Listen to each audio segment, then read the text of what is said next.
እግዚአብሔር ይመስገን ሰላም ነህ? ስትቆይ ኔትወርክ አስቸግሮት ይሆን እንዴ ብዬ አስቤ ነበረ። ወይስ ፎሎ ባክ ስላልመለስክልኝ ነው? በዛኛው ነው ለካ ፎሎ ያደረኩና ከየት ላምጣክ? እኔም እኮ ግራ ገባኝ። እኔ ፎሎ አድርጌ ያለው እና ምናልባት ፎሎ ባኩ ነው። አሁን እኮ ቼክ እያደረኩ ለምንድን ነው የቆየው እያልኩ ነበር። እና እንኳን ደህና መጣ ፍሬዘር። እንኳን ደህና ቆየህ ናትዬ፣ ደስ ብሎኛል። ቴንኪ በጣም እንግዲህ ፍሬዘር፣ ያው የአንተ ጉዳይ ከወር በፊት አሁንም ድረስ መነጋገሪያ ሆኖ የቀጠለ ጉዳይ ነው እና በቅርቡም ደግሞ ያው እስር ቤት ነበርክ፣ ከእስር ወጣ። እንግዲህ ከዛ በኋላ የመጀመሪያ ኢንተርቪው ነው። ፍሬዘር፣ በዚህ ጉዳይ ብንነጋገርበት ምን ይመስላል ብዬ በውስጥ ጻፍኩልህ። ከዛም በቅንነት አንተም ደስ ይለኛል ብለህ እንነጋገርበት ብለህ መለስክልኝ። ስለ ቅንነትህ እሺ ስላልከኝ፣ ስለ ትሁትነትህ በውስጥ ብዙ ነገር ስናወራ ነበረ፣ የተለያዩ ማስረጃዎችን ስንላላክ ነበረ እና ለዛ ሁሉ ነገር አስቀድሜ አመሰግናለሁ ልልህ እፈልጋለሁ ፍሬዘር። ምንም ችግር የለም። እኔም አክብረህ ስለጠራኸኝና እውነቱ ለህዝብ ለማድረስ መድረኩን ስላመቻቸልኝ ናትዬ እጅግ አድርጌ አመሰግናለሁ። መልካም። ምናልባት እንደ መግቢያ አለባበስ ጥቁር ነው እና ምክንያት ይኖረ ይሆን ጥቁር የለበስክበት? መግቢያ እንደ መግቢያ እንጠቀመው። አይ እውነት ለመናገር ቤት ውስጥ ያገኘሁትን የለበስኩት፣ ግን በዚህ አጋጣሚ በልብሴ ጉዳይ ራሱ አንዳንዴ እንደዚህ ለምሳሌ ከእስር ከወጣሁ በኋላ የመጀመሪያው ቪዲዮ ስሰራ ቀይ ሸሚዝ ነበር የለበስኩት እና ቀይ የዛ ምልክት ነው ሁሉ እያሉ አንዳንዶች እንደ መነጋገሪያ ሲያደርጉት አይቻለሁ። ግን ያስበበት አይደለም የለበስኩት፣ ስ ቤት ያፈራው ነው የለበስኩት። መልካም። እንግዲህ ስለዚህ ጉዳይ ስናወራ እንደ አንድ ቅድመ ሁኔታ ህግ እናውጣና ቃል በቃል ቃላትን አንጠቀምም እና ያ ነገር እያልን ነው የምናወራው። ሙቹዋል አንደርስታንዲንግ እንዲፈጠር ነው። ምናልባት ያ ነገር ነው የምንለው ይገባችኋል። ያው ቲክቶክም እንትን እንዳይልብን ነው እንዳይዘጋብን እና ለጋራ መግባባት ነው አስቀድሜ የምናገረው። ምናልባት ወደ በኋላ ላይ ደግሞ ከህግ አንጻር የተለያዩ ነገሮችን ከህግ አንጻር የሚነግረን ጠበቃ ደጉሎ ይመጣል። ከ20 ደቂቃ በኋላ ይመጣል። ስለዚህ እሱንም እንጠብቀዋለን እና እኔ እናንተ እንቀጥላለን ማለት ነው። ፍሬዘር፣ እስቲ ፍሬዘር ማን ነው? የአዳማ ልጅ እንደሆን ካውቃለሁ እና እንዴት ነው አዳማ አስተዳደግ፣ የልጅነት ህይወት ከሚለው ከስር መሰረቱን እንሳስ። ኦኬ፣ እንግዲህ ፍሬዘር በአዳማ ከተማ ያደገ ሲሆን ሙሉ ሰው ፍሬዘር ፍቃዱ ይባላል። የፍቃዱ ኃይለማርያም ልጅ ነኝ። አባት ያሳደገኝ የጀግና አባት ልጅ ነኝ። በዚህ አጋጣሚ እንግዲህ ከልጅነት ጀምሮ በብረታ ብረት ስራ ላይ ተሰማርቼ የምገኝ አሁንም በዛ የብረታ ብረት ስራ ሙያ ላይ የሚገኝ ወንድም ነኝ። ጎን ለጎን ደግሞ በዚህም በሶሻል ሚዲያ ላይ እንግዲህ በተመቻቸው መሰረት ማንኛውም ሰው የመሰለውን ሀሳብ ወጥቶ የመናገር መብቱ የተጠበቀ ነው በሚለው በህገ መንግስታችን መሰረት የማውቃቸውን የተወሰኑ ነገሮችን ሼር በማድረግ እታወቃለሁ። በተለይ በሪሌሽንሽፕ ዙሪያ ከሴቶች ጋር በተገናኘ ለሴቶች ስለ ወንዶች አጠቃላይ ባህሪ ለሴቶች ከፍቅር ግንኙነት ጋር በተገናኙ የኖርኳቸውን ላይፎች ሼር በማድረግ እታወቃለሁ ማለት ነው። እንግዲህ ከሞላ ጎደል ይሄ ነው። እንዲሁም ደግሞ ባለትዳር፣ በዚህ አጋጣሚ ባለትዳር ላይ ይህን ይመስላል እንግዲህ ባጭሩ። መልካም፣ እንመለስበታለን ወይ ከስም መሰረት እየመጣን ስለሆነ ምናልባት ፍሬዘር ፍቃዱ ስላልከኝ አብዲ ማን ነው? አብዲ ቅጽል የሚባል ቅጽል ስም አለክ? አብዲ ማን ነው? የሆነ የላክልኝ ማስረጃዎች ላይ ስሰማ አብዲ ብሎ ሲጠራ ነበር አንድ ጓደኛ እና አብዲ ማን ነው? አብዲ በዙ ክሊር አድርገልኝ። ነው አቢ አቢ የሰፈር ስሜ ነው። ፋዘር ጎረቤት ወንድሞች ና የሚጠሩኝ በዛ ነው። ትክክለኛ ስሜ ደግሞ ፍሬዘር ፍቃዱ። ጓደኛ እዛ የላክልኝ ማስረጃዎች ላይ ብሎ የጠራ አቢ ነው። አቢ መልካም። የትምህርት ሁኔታ ምን ይመስላል? ትምህርት እንዴት ነበር? ከልጅነት ጀምሮ እንግዲህ ኦኬ፣ የተማርኩት በናዝሬት አዳማ ቅድስት ማርያም ካቴድራል ትምህርት ቤት ውስጥ ነው የተማርኩት። የግል ትምህርት ቤት ነው። እስከ 10ኛ ክፍል ተምሬያለሁ። ከዛ በኋላ ወደ ስራ ነው ያደላሁት ማለት ነው። እንግዲህ ይህን ይመስላል። መልካም። ሃይማኖትህ ምንድን ነው? ሃይማኖቴ ያው ፕሮቴስታንት በሚለው ውስጥ ነው የሚያዘው። ፕሮቴስታንት ብለህ ያዘው። ለምን ፕሮቴስታንት ብለህ ያዘው አልከኝ? ማለት ክሊር አይደለም ነው? ለዛ ሳይሆን እኔ ትንሽ ፕሮቴስታንትም ላይ የማልቀበላቸው አንዳንድ ነገሮች አሉ። ለምሳሌ ክርስቲያን ብዬ ራሴን መጥራት እወዳለሁ ብዙ ጊዜ።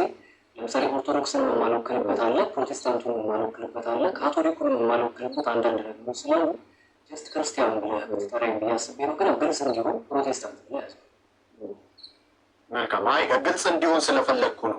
ምክንያቱም አስተሳሰብህ ያንተ ነው እዛ ቦታ ላይ ያለው። እዚህ ጋር ግን ለኢንተርቪው ግልጽ መሆን አለበት። አሁን የትኛው የእምነት ተቋም ውስጥ ነው ያለው ለሚለው ፕሮቴስታንት ብለን እንያዘው። ያዘው፣ ችግር የለም ያዘው። ያ ለምንድን ነው ይሄንን የጠየቅኩ? እንግዲህ ያው የተገናኘንበት ጉዳይ ይታወቃል እና ከፕሮግራም አቅራቢ ጋዜጠኛ አትበሉኝ ስላለ ፕሮግራም አቅራቢ ሶፎንያስ ጉዳይ ጋር በተያያዘ እንግዲህ ብዙ ነገር ተፈጥሯል በኋላት ላይ እንግዲህ እንዴት እንደተገናኛችሁም እንዴት እንደነበረም ወደ በኋላ የምናነሳው ይሆናል እና ከሃይማኖት አንጻር ይህንን ጉዳይ እንዴት ታየዋለህ? ያው ያ ነገር ነህ ተብለህ ትጠረጠራለህ። ለዚያ ነው ከሃይማኖት አንጻር እንግዲህ እኔ በተወሰነ ያህል ያው ኖር በጣም ጠልቄ ብዙ ነገሮችን አውቃለሁ ማለት አልችልም። ነገር ግን ከሃይማኖት አንጻር ያው በብሉይ ኪዳንም እንዳንድ ክርስቲያን ያው አብዛኞቻችን ፕሮቴስታንት፣ ካቶሊክ፣ ጆቫ ዊትነስ፣ ሜቶዲስት፣ ሜዲሰሶች ብለን የምንጠራቸው ግን በአጠቃላይ ኦርቶዶክስ፣ ካቶሊክ ብለን በክርስትና ውስጥ የምንመራ መጽሐፍ ቅዱስ የሚመራ ሰዎች በብሉይ ኪዳንም ሎጥ ዘመን ይመስለኛል ምናልባት አብዛኞቻችሁ ታውቃላችሁ ብዬ አስባለሁ። እነኚህ ግብረ ሰዶሞች የሚገርማችሁ ነገር መጽሐፍ ቅዱስ ላይ ባለ መረጃ መሰረት ሁለት ሰዎች ወደ ሎጥ ቤት እንደገቡና ያው መላእክቶቹ ሰዎች ያው ትንሽ ግራ ቢያጋባም ግን መጽሐፉ የሚናገረው ኤክስፐርት አለ ጀነራል ሀሳቡን ለመያዝ ብሎ አስቡልኝ። ሲገቡ ባሉበት ሰዓት ላይ መጥተው አንኳኩተው አንተ ጋር የገቡትን ሰዎች ልንገናኛቸው እንፈልጋለን ብለው እንዳሉና የሚገርመው ነገር ደግሞ መጽሐፉ ሲናገር እዛ መጽሐፍ ላይ ከህፃን እስከ አዋቂና እስከ ሽማግሌ የሆኑ ሳይቀር የሎጥን ቤት እንደከበቡት መጽሐፉ ይነግረናልና ከዛ በኋላ ሎጥ እንግዲህ እንግዶቼ ናቸው እና እንግዳ ክቡር ነው፣ ስለዚህ በቻላችሁት አቅም እንግዶቼን ተውልኝ፣ ነገር ግን ደናግል የሆኑ ምንም አይነት ወንድ የማያውቁ ሴቶች ልጆች አሉና እነሱን ላውጣላችሁና እንደፈለጋችሁ አድርጓቸው ብሎ ባላቸው ሰዓት እንኳን የዛ ሰዓት ላይ በጣም አዲክትድ ከመሆናቸው የተነሳ ድንግል ሴቶችን አንፈልግም ብለው ወንዶችን ነው የምንፈልገው ባለው ሰዓት እንግዲህ እግዚአብሔር ቁጣ መጥቶ ሎጥን አስወጥቶ እነዛን ሰዎች በእሳትና በዲን እንዳዘነበባቸው እንደፈጃቸው ይህንን አስተውላለሁ። በአሁን ባለንበት ዘመን ደግሞ በተለይ ይሄ አዲስ ኪዳን የምህረት ዘመን ብለን በምናስብበት ሰዓት ደግሞ በአዲስ ኪዳን ላይ እግዚአብሔር በሮሜ መጽሐፍ ላይ እንግዲህ ሲናገር አይ ቲንክ ምዕራፍ 1 ላይ ይመስለኛል እግዚአብሔርን እያወቁት እንደ እግዚአብሔርነቱ መጠን ስላላከበሩትና ስላላመሰገኑት እግዚአብሔር ለሚገባ ለማይረባ አይምሮ አሳልፎ ሰጣቸው ይልና ሴቶቻቸው ለባህሪያቸው የሚገባቸውን ሴቶች መገናኘት ትተው እርስ በርሳቸው በፍትወት ተቃጠሉ፣ ወንዶቻቸው ለባህሪያቸው የሚገባቸውን ትተው እርስ በርሳቸው የማይሆን ነገር ውስጥ ገቡ ይላልና ይህንን ነገር እኔ ከሃይማኖት አንጻር የምመለከተው እግዚአብሔር ለማይረባ ነገር ተላልፎ መሰጠት ነው ብዬ አምናለሁ። ለምሳሌ መስረቅ ምንም ችግር የለውም ስላችሁ ኃጢአት አይደለም ያልኩት። በመንፈሳዊ ዓለም ስትመለከቱት ምህረት እንዳለው ያሳያል። መግደልም በነገራችን ላይ ይሄኛውን ምህረት አያስገኘውም እያልኩኝ ያለ ምን የፈለጉት ግን ስለዚህ ጉዳይ መጽሐፍ ቅዱስ አንስቶ ሲናገር ለማይገባ አይምሮ ተላልፎ መሰጠት እንደሆነ መጽሐፋችን በግልጽ ያብራራልና ይሄ ጉዳይ ለእኔ ከሰው አይምሮ በላይ ነው ይሄ። መልካም ጥሩ ነው። እኔ ሌላኛው ልጠይቅ የምፈልገው ጉዳይ እንግዲህ በእንደዚህ አይነት ጉዳዮች ስትጠረጠር የመጀመሪያው ጥያቄ መሆን ያለበት ብዬ የማስበው ነገር የትዳር ጉዳይ ነው። እንግዲህ የትዳር ጉዳይ እዚህ ጋር የቤተሰብን ጉዳይ አምጥቼ ምንም ይሄ ነው ያ ነው እንደዚህ አድርግልህ አልፈልግም፣ ምክንያቱም ኢቲካል አይደለም። ነገር ግን ደግሞ በውስጥም እኔ በራሴ ለማጣራት የሞከርኩት ነገር አለ፣ የተገነዘብኩትም ነገር አለ። እሱን ምናልባት ወደፊት ሌሎች ጥያቄ ከመጡ የምናነሳው ይሆናል። ነገር ግን የትዳር ሁኔታ ምን ይመስላል?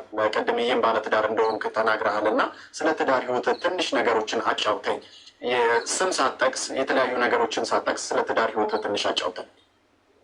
እሺ፣ የትዳር ህይወቴ እንግዲህ በጣም መውዳት በጣም ማፈቅራት አንድ ሚስት አለችኝ። ኦልሞስት 2 ዓመት ሆኖናል። አባቴን በሞት ባጠሩበት ሰዓት ላይ ያገኘኋት ሚስቴ ነች እና የግል ላይፌን ሚዲያ ላይ የሆነ ጊዜ እንትን ካልኩኝ በኋላ ከዛ ጊዜ በኋላ ብዙ ማውጣቱ ተገቢ አይደለም ብዬ ስላሰብኩኝ አውጥቼ አላወቅም። ይቺን ሰሞኑን በተፈጠሩት ነገሮች እንዲያ ማለት ምናልባት አንተ ማይተባል ብዬ አስባለሁ። ሚዲያ ላይ ፊቱ አልሸፍም፣ በቃ አያስፈልግም። የግል ህይወት ነው ብዬ ስለማምን ፕራይቬት ነገር ነው ያለበት ነገር ስለሆነ እንደየ አስፈላጊነቱ የምናወጣበት ሰዓት ይመጣል። ሰው በዚህ አጋጣሚ ያው እንግዲህ ሚስቴን ማየት የሚፈልጉ ሰዎች ካሉ ቪዲዮ ላይ ገብተው ማየት ይችላሉ። እንግዲህ 2 ዓመት ሆኗል ማለት ነው። መልካም ይህ ኦር ነው ይህ ወይ ነው ወይንም ነኝ ወይንም አይደለውም ብለን የምትመልስልኝ ርግጥ አድርገን ፍሬዘር ቃል በቃል ማለት ነው። ፍሬዘር ያ ነገር ነው ይሉሃል። ፍሬዘር እውነት ያ ነገር ነው ወይስ አይደለም? በፍጹም አይደለም። እንደውም ከሚቃወሙ ሰዎች መካከል ከመጸየፉት። መልካም ቀጥታ ወደ ሶፊ ጉዳይ እንገባለን። እስቲ ከሶፊ ጋር ያለው የጽሁፍ ልውውጥ እንዴት ነው የተጀመረው? ከአጀማመሩ ጀምሮ ከጅምሩ ጀምሮ ያለውን ነገር እናንሳ። ምናልባት ግን ወደ ሶፊ ሳንገባ ከዛ በፊት ዩቲዩብ ላይ የምሰራቸው ነገሮች አሉና አንዱም ደግሞ እንዲያስጠረጥር ያደረገ ጉዳይ ስለ ፍቅር ጉዳዮች፣ ስለ ሴክሹዋል ጉዳዮች ነው እና ዩቲዩብ ላይ የምትሰራው እነሱ ነገሮች እንዴት ጀመሩ? ምን አይነት ነገር ነው? ምንድን ነው የምትሰራው? እሱ ነገር ምንድን ነው የሚለውን ነገር በደንብ ብታብራራለን። ኦኬ፣ በጣም ጥሩ። እንግዲህ የጋዜጠኛውን አጸያፊ ነገር ባጋለጥኩበት ሰዓት ላይ ሰዎች አንዳንዶቹ ከመልካምነት ማለት ምናልባት እዚህ ጋር ፍሬዘር የፕሮግራም አቅራቢውን በሚል ይታረምልኝ። ምክንያቱም ጋዜጠኛ አይደለም ጋዜጠኛ ማትበሉኝ ስላለ ፕሮግራም አቅራቢ በሚለው ይያዝልኝ። እንግዲህ የፕሮግራም አቅራቢ ስላባረፉ ይቅርታ። ምንም ችግር የለም። የፕሮግራም አቅራቢውን ጉዳይ ጋር የተገናኘው ነበር ባጋለጥኩኝ ጊዜ አንዳንድ ሰዎች ከልብ ቅንነት ሆኖ ግን እንዴት ነው ነገሮችን ከማጣራት አንጻር፣ አንዳንዶች ደግሞ ሆን ብለው እኔ ላይ ነጥብ ለማስያዝ ተነስተው የምሰራቸውን የዩቲዩብ ኮንተንቶች በማንሳት እኔ ላይ ጥርጣሬ እንዲነሱ አድርጓል። እንግዲህ ስለ ዩቲዩብ ላይ በምሰራቸው ኮንተንቶች በተነሳ ከእስርም ከወጣሁ በኋላ የተወሰነ ዩቲዩብ ላይ የይቅርታ ቪዲዮ ሰርቻለሁ። ምናልባት ሄዳችሁ ማየት ትችላላችሁ። ነገር ግን ለምን ጀመርክ፣ እንዴት ጀመርክ፣ መቼ ጀመርክ የሚለውን ካነሳችሁ አይቀር አንደኛ ነገር የግል ህይወት እኔ ባለትዳር ከመሆኔ በፊት በነበርኩበት ፋሚሊ ባለሁበት ሰፈር እንዲሁም ደግሞ አጠቃላይ በዓለም ላይ ስንመለከት በትዳር ውስጥ ለትዳር መፍረስ